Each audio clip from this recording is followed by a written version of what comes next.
On commence, hein? On démarre.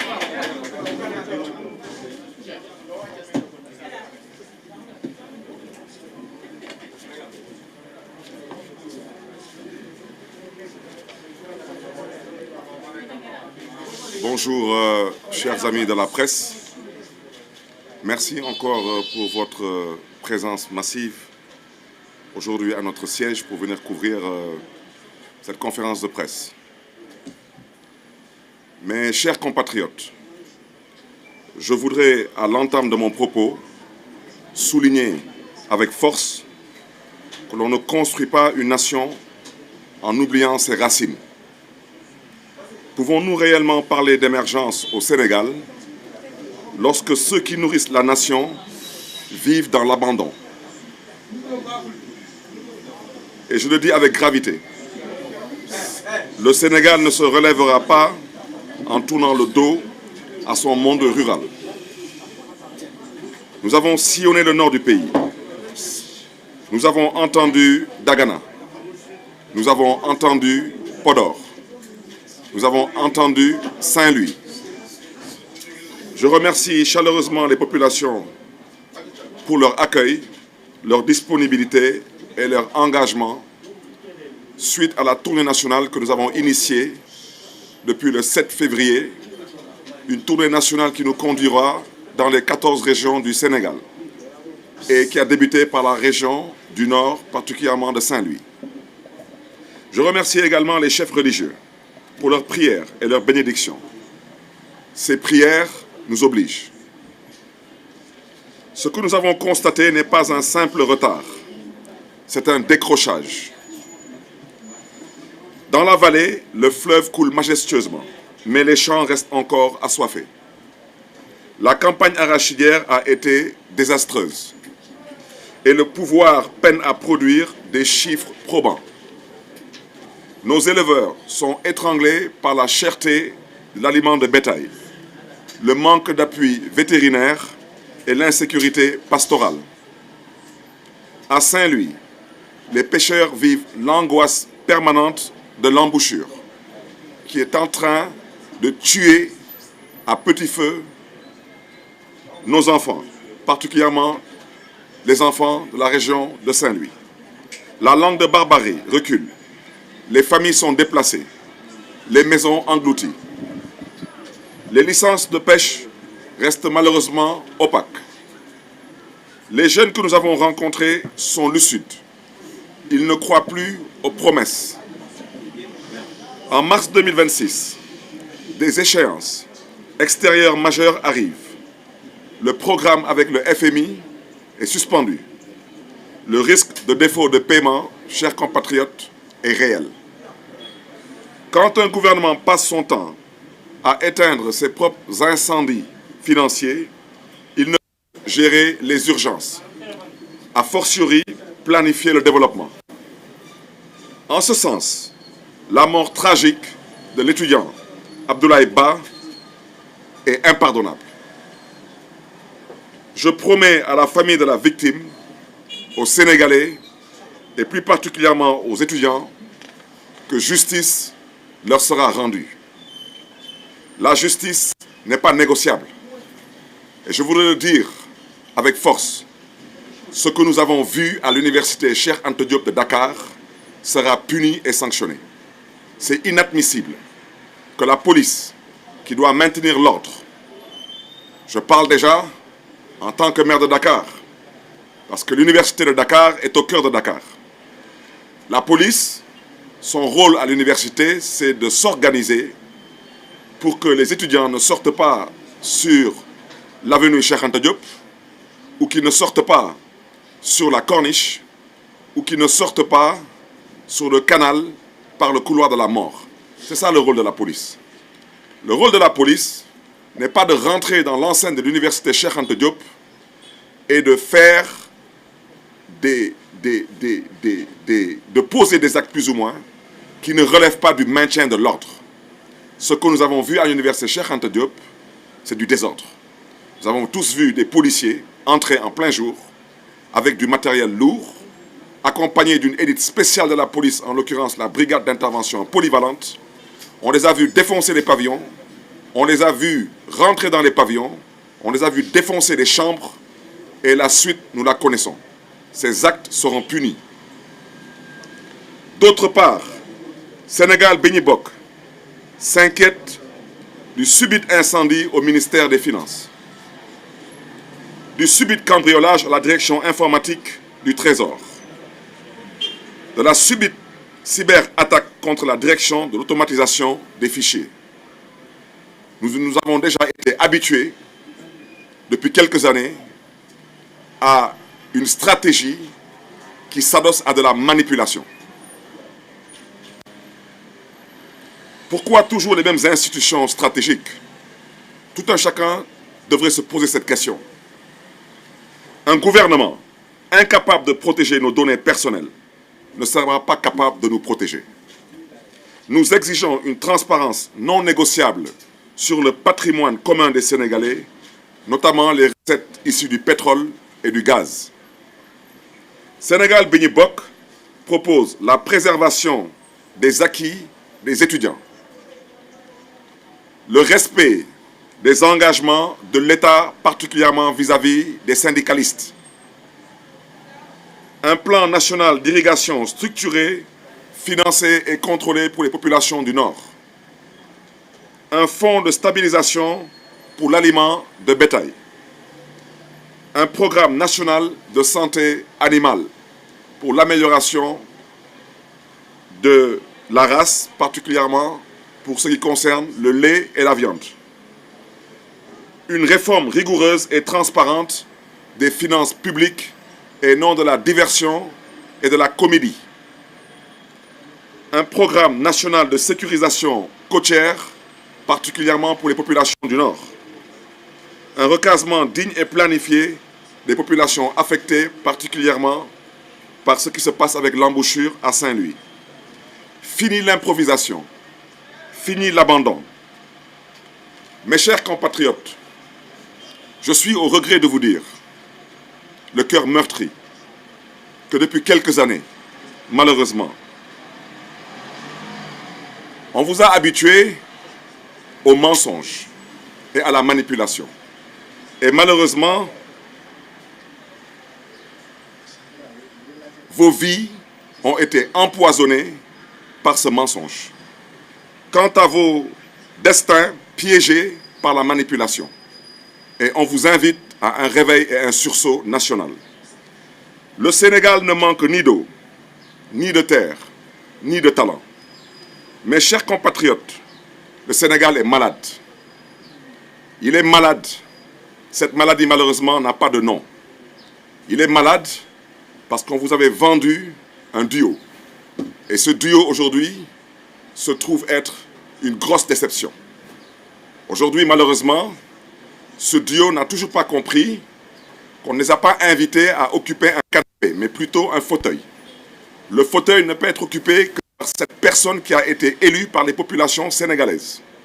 Si cette personne comprend définitivement qu'elle est bien élue par ces populations et que cette personne accepte de remplir pleinement sa fonction. Et je le répète, le Sénégal est malade, il manque d'autorité, il manque de leadership et il manque de vision. Un État, c'est un État qui doit protéger. Un État, c'est un État qui doit planifier. Et un État, c'est un État qui doit assumer. Et c'est là où on vous invite, Sénégalaises, Sénégalais, à comprendre que le Sénégal a besoin d'un président de la République. Un président de la République avec une ambition et avec une vision. Et c'est la raison pour laquelle Sénégal Béni Bokk a décidé de mettre une fois de plus, et de le rappeler, l'humain au cœur de ses priorités, de ses urgences, de ses politiques. L'humain, nous devons le construire. L'humain, nous devons nous assurer qu'il puisse être éduqué et qu'il puisse être en bonne santé.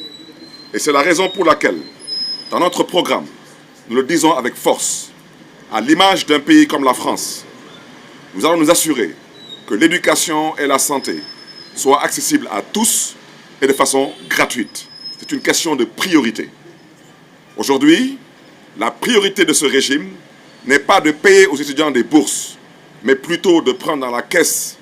nationale 5 milliards pour soi-disant indemniser des insulteurs, des casseurs et des voyous. La priorité de ce régime aujourd'hui, ce n'est pas de maintenir certains acquis comme les bourses familiales, mais c'est plutôt d'acheter à des députés des véhicules à 50 millions. Je ne dis pas qu'un député ne doit pas être véhiculé, mais c'est une question de priorité. La priorité pour ce régime, ce n'est pas aujourd'hui de baisser le coût de la vie au Sénégal. C'est plutôt de se promener en jet privé et de continuer à raconter des contre-vérités et de continuer à vouloir endormir les populations sénégalaises qui sont aujourd'hui torturées, assoiffées et affamées. Sénégal bi ñu bokk au pouvoir, Inch'Allah, nous ne diviserons pas le Sénégal. Nous le réparerons. Avec vous, pour vous. Je terminerai en vous souhaitant un saint temps de carême et un bon ramadan. Vive le Sénégal libre dans une Afrique prospère et digne. Je vous remercie.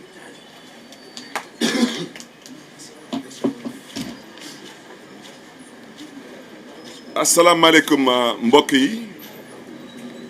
ginnaaw bu ñu sante yàlla ñu ngi gërëm di sant suñu mbokk yi ci yu fi ñëw tey fekk ci tey lii di conférence de presse bi ñu ngi leen di jox seen wàccuwaay di gërëm di sant sénégalais yu ñuy déglu fii ci biir réew bi ak bitim réew ñu ngi leen di màggal te di leen di jox seen wàccuwaay tamit mbokk yi lu ma bëggoon wax mooy dañu door lii di tournée politique nationale te tournée politique boobu ci kattanu yàlla incha allah noonu nañu wër réew mi fii ak at bi di jeex ñu dooree tournée bi fële ci région de Saint-Louis luñ fa gis dafa jéggi dayoo ci ndóol ci yaakaar bu tas ak ci jaaxle ak tiitange mbokk yi Sénégal bu ñu bëgg a tabax mënuñu ko tabax te di fàtte lii di cosaanu Sénégal lii di démbawu Sénégal te lu ñu gis mooy lu tubaab di woy le monde rural mooy suñu mbokk béykat yi nappkat yi ak sàmmkat yi dañ leen fàtte dañ leen toroxal dañu tas seen yaakaar dem nañu ci région de Saint-Louis dégg nañu suñu mbokk fël ñu nekk ci département de Dagana dégg nañ tamit suñu mbokk yi nekk ci département de Podor ak tamit dégg nañ tamit mbokk yi nekk ci département ak ci commune Saint-Louis te wax dëgg yàlla suñu xool yi dañ tooy mais gërëm nag di sant bu baax a baax askan bu ñu fa dalal sant leen tamit ci seen taxawaay sant leen tamit ci seen gëm-gëm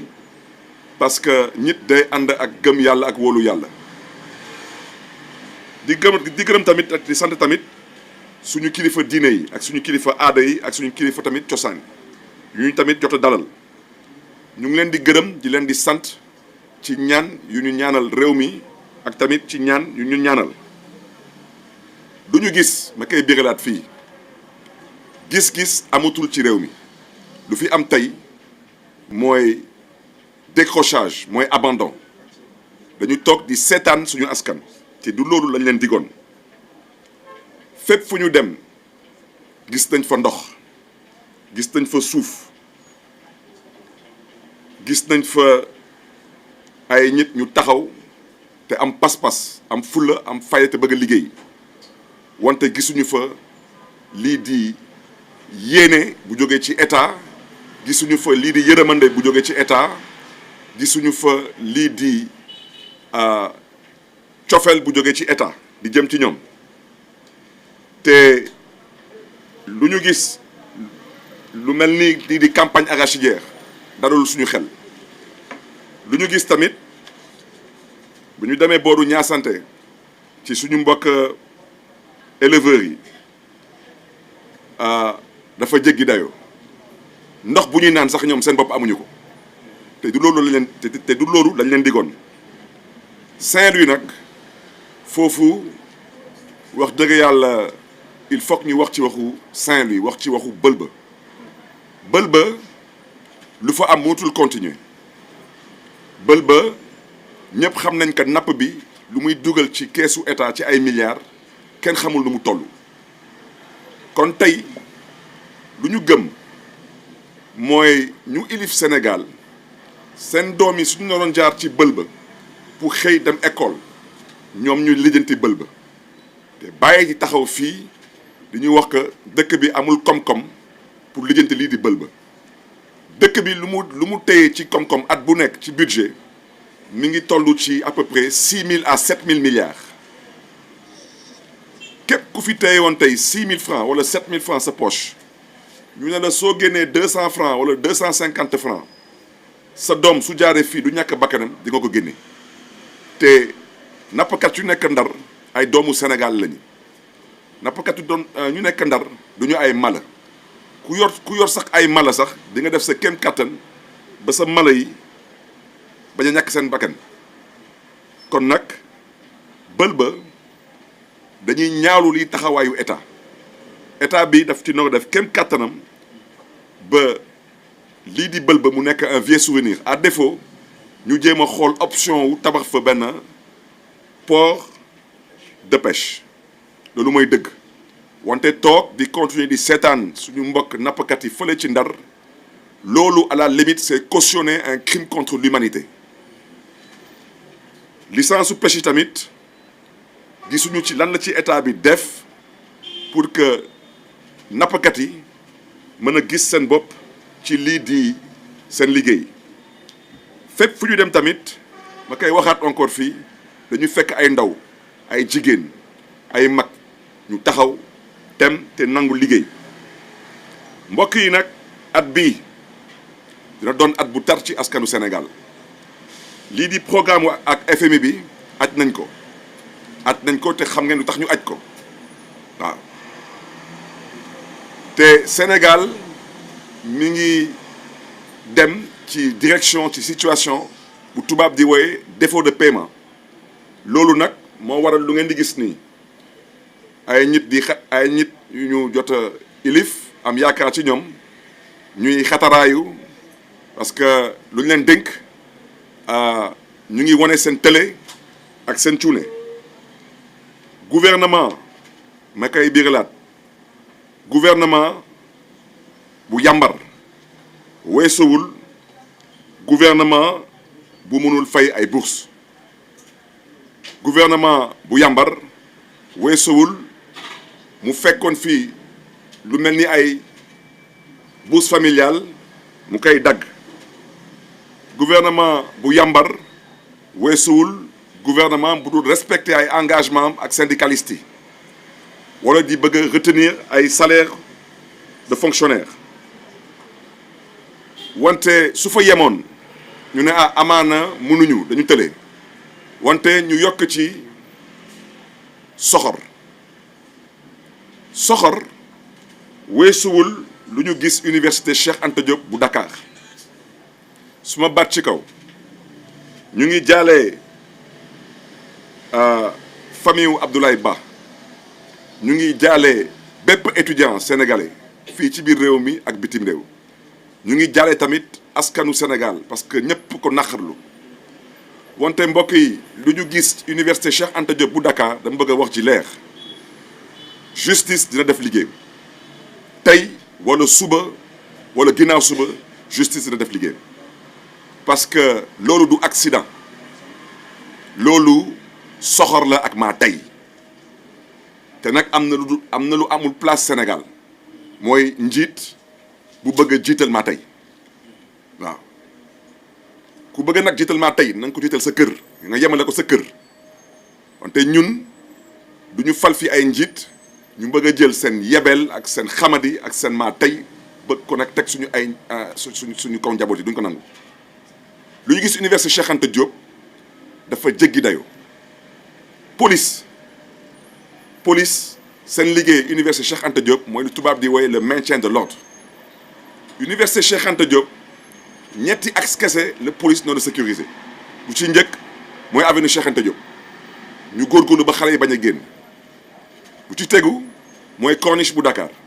góorgóorlu tamit pour que xale yi bañ fa génn bu ci tegu tamit mooy canal buy gën a Gueule Tapée mooy fu ñuy woy couloir de la mort loolu la ñu sant police kenn santul police muy dugg université fekk ay étudiants yuy nelaw ay étudiants yu tojul yu taalul yu saagul yu xeexul da ngay dugg université dafa dugal ay véhicules blindés di fa dugg ba di fa dugg ak élite spéciale bu police bu ñuy woowee brigade d'intervention polyvalente ñëpp a gis luñ fa liggéey dajji ay pavillon dajji ay néegu étudiants song étudiants yi ñëpp a gis ñuy dóor étudiants yi ak ay liif ak ay bouclier di coup de pied étudiants yi ñëpp a gis ay étudiants yuy jàpp amuñu dara amuñu xeer amuñu dara ñuy ñëw ba tiim leen di dóor ay bal ay grenade ñëpp a ko gis tey nag ku mu neex taxaw ne man maa joxe instruction suba na nga am fulla ak fayda pour ne pas dire na nga am fit parce que ragal buy wane que dafa am fit suba yàggatul na nga taxawaat biiralaat lu nga wax waaw na nga taxaw te biiralaat lu nga wax ku fi bëgg nag ne da ngay dugal université benn commissariat de police na nga ko def wante suba yàggatul moo tax lii di mbiru étudiants yi na wax ji leer justice dina def liggéeyam Sénégal bi ñuy bokk tamit di ñaawlu lu ñu mën a déggee ni mel ni ay lu xaw a daal di yàq suñu xel yi parce que de façon assez subite dañu gis que ministère des finances dafa amoon lakk-lakk foofu ñu dégg tamit que dafa amoon benn cambriolage fële ci direction informatique du trésor ak tamit mu am benn cyberattaque fële ci direction de l'automatisation des fichiers loolu yëpp dañ ci am xel ñaar parce que loolu day tey suñu xel parce que ñu ilif tey Sénégal dañu tàmmal askanu Sénégal di leen di wax ay wax yu yàq xel yi te gouvernement bu mënul protéger suñu ay données personnelles dañu gisul naka lay protéger askanu Sénégal moo tax Sénégal bi ñu bokk di sàkku ci nguur gi nañu wax lii di xaalis bu jóge ci pétrole bi ak ci gaz bi fan lay dem comme amoon na kenn ku fi taxawoon ne pétrole bi balaa nga ne paix jaay nañ ko nañu gaay ñuy wax tey xaalisu pétrole bi ak xaalisu gaz bi fan la jëm parce que yambar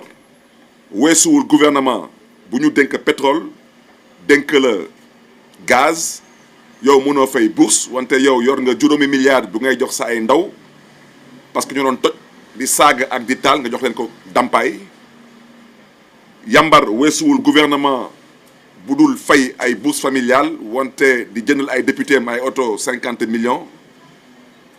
yambar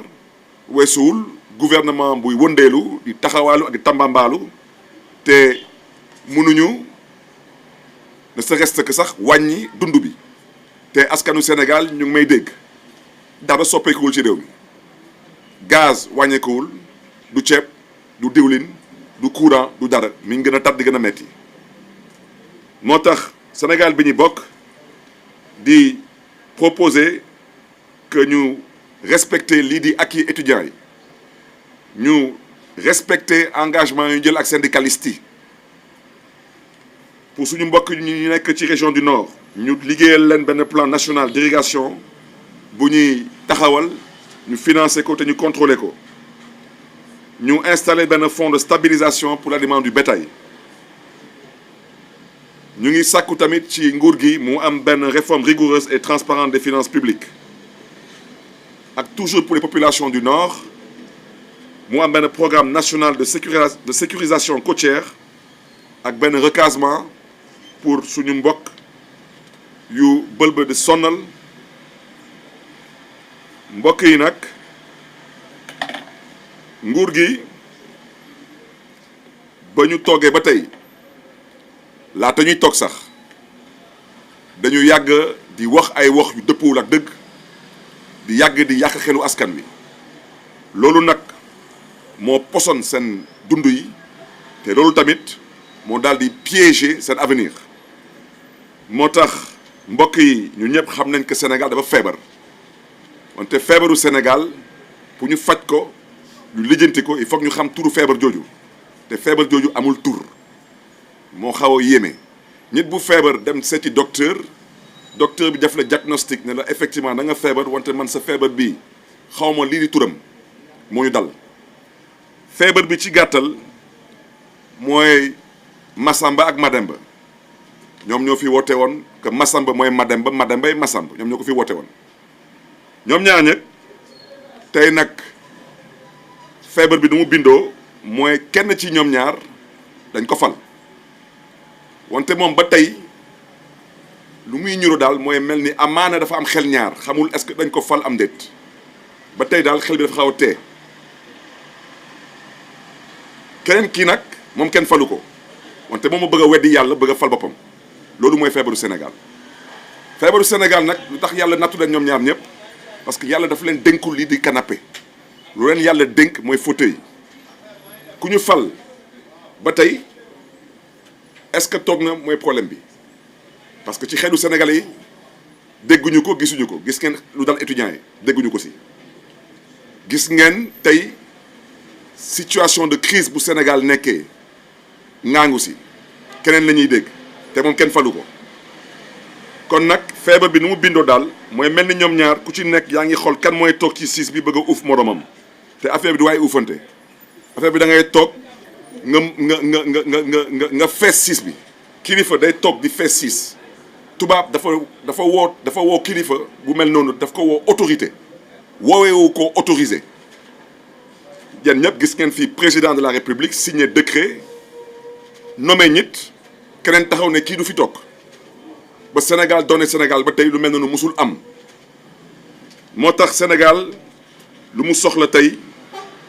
mooy autorité mooy leadership ak lu tubaab di woy vision mooy am gis-gis te yàgg naa ko wax kilifa ñaar kese la mooy yéene ak yërëmande da ngay am yéene ci sa askan ak yërëmande ci sa askan moo tax Sénégal bi ñuy bokk lu ñu gëm mooy état day aar askanam état day planifier gis-gisam te état tamit day assumer li di ay responsabilités am moo tax Sénégal bi ñuy bokk lu ñu jot a gis biir réew mi mooy suñu bëggee tabax Sénégal dañu doon a investir ci lii doomu aadama mooy siggil doomu aadama mooy sargal doomu aadama mooy dooleel doomu aadama mooy yëkkati doomu aadama mooy fonk doomu aadama te loolu il faut que mu jaar ci lii di jàng bi ak lii di wér-gu-yaram plus de 50% de la population sénégalaise a moins de 19 ans plus de 75% de la population sénégalaise a moins de 35 ans mënuñu tabax Sénégal suñu gisee que tey ëllëgu Sénégal mooy xale yi amuñu xam-xam parce que jànguñu te amuñu wér-gu-yaram moo tax Sénégal bi ñu bokk te saabu du fóot boppam te wolof Njaay nee na ku la jox ndekki jox la añ su la diggee reer nga mën ko gëm ba ma nekkee ci mairie de Dakar ci diir bu gàtt wane naa suma pas-pas ak suma yéene ci lii di jàng bi ak lii di wér-gu-yaram lii di jàng bi en 2 ans et demi tabax naa le lycée scientifique et technique le plus moderne du Sénégal tey mi ngi fële ci arrondissement de Grand Dakar en 2 ans et demi te amul kenn ku fay dërëm loolu laa liggéey ci biiru jàng bi te waxuma sax ay waxu ay bourse tabax nañ fi tey na ngeen dem tey CEM Ousmane Socé Diop fii ci di jëppal ngeen xool lu ñu fa liggéey na ngeen dem tey seeti biir Dakar ngeen xool lycée yu ñu fa liggéey ak ngeen xool tamit fan nañu jëlee bourse yi mi ngi toll woon ci à peu près ay 1 milliard et quelque 1 milliard 2 yóbbu ko quasiment ba ay 4 milliards ci mbiru wér-gu-yaram man duma leen di dikk dama leen di wax lu ma liggéey ci ñaari at j'ai construit le centre de dialyse le plus grand du Sénégal avec 120 branchements tous gratuits te ñëpp xam nañ que branchement ku fi yàlla nattu nga am feebar roño branchement bu ci nekk 65 000 francs la ba ñu tëjee hôpital Dantec musu leen gis fii Sénégal lu mel ni mairie collectivité territoriale buy tabax centre de dialyse. J'ai fait ce que j'ai fait avec un budget de 50 milliards 50 milliards ku la ko jox 10 fois jox na la 500 milliards jox na la 500 milliards 10 fois ku la ko jox 100 fois jox na la 5000 milliards cuune yi ñoom dañ leen dénk 7000 milliards waaw man nag waxoon naa leen ko su ngeen ma falee maire de Dakar ngeen fal ndaanaan bu am yéene ci Dakar ngeen fal ndaanaan bu am yërmande ci askanu Dakar ngeen fal ndaanaan bu am yaakaar ci ëllëgu Dakar bés bu ngeen ma dénkee Sénégal bés boobu nag ngeen di xam ne nag lépp dëgg la di ngeen fal ndaanaan bu am yéene am yërmande ak yaakaar ci Sénégal mbokk yi fu may daanalee mooy Sénégal bi ñu bokk duñ leen dig dara wante luñ leen di wax mooy su nga ñu dénkee réew mi incha allah lu ñu wootee mooy Sénégal bi ñu bokk benn ndey bokk benn baay bokk gis-gis bokk àndandoo bokk tabax Sénégal maa ngi leen di gërëm di leen di sant te tamit di leen di ñaanal weeru koor ak carême bu barkeel jërë ngeen jëf vive le Sénégal libre dans une Afrique digne et démocratique jërë ngeen jëf mbokk yi